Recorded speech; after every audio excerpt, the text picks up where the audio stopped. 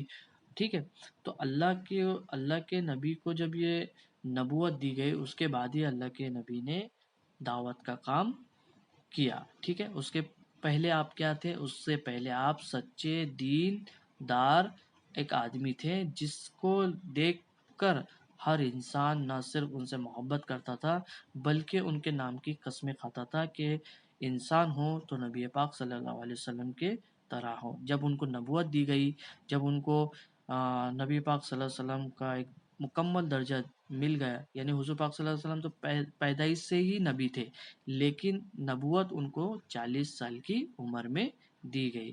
پیارے نبی صلی اللہ علیہ وسلم شہر مکہ میں 53 سال رہے. یاد رکھیے گا کہ مکہ مکرمہ جو کہ ایک شہر ہے، اللہ کے نبی صلی اللہ علیہ وسلم کتنے سال رہے؟ 53 سال رہے. جس طریقے سے ہم نے آپ کو پڑھائے ہیں اسی طریقے سے آپ بھی پڑھیں. ایک مرتبہ اور ریپیٹ کر رہے ہیں تاکہ آپ کو سمجھنے میں آسانی ہو. ٹھیک ہے، مکہ مکرمہ ملک عرب کا ایک مشہور شہر ہے. یہ شہر مسلمانوں کے لیے پوری دنیا میں سب سے زیادہ اہم ہے. شہر مکہ کو حضرت ابراہیم علیہ السلام نے بسایا. اس شہر میں حضرت ابراہیم علیہ السلام اور ان کے بیٹے حضرت اسماعیل علیہ السلام نے ایک مسجد تعمیر کی. اس مسجد کا نام کعبۃ اللہ ہے اور یہ دنیا کی پہلی مسجد ہے. آگے، ہر سال لاکھوں لوگ کعبۃ اللہ حج کے لیے جاتے ہیں. اس مسجد میں ایک نماز کا ثواب 1 لاکھ نمازوں کے برابر ہے. پیارے نبی صلی اللہ علیہ وسلم یعنی حضرت محمد صلی اللہ علیہ وسلم کی پیدائش بھی اسی پاک سرزمین میں ہوئی. مکہ کے قریب مکہ کے ایک غار کا نام ہیرا ہے، یعنی غار ہیرا کے نام سے اسے جانا جاتا ہے. اس غار میں آپ صلی اللہ علیہ وسلم کو 40 سال کی عمر میں نبوت دی گئی.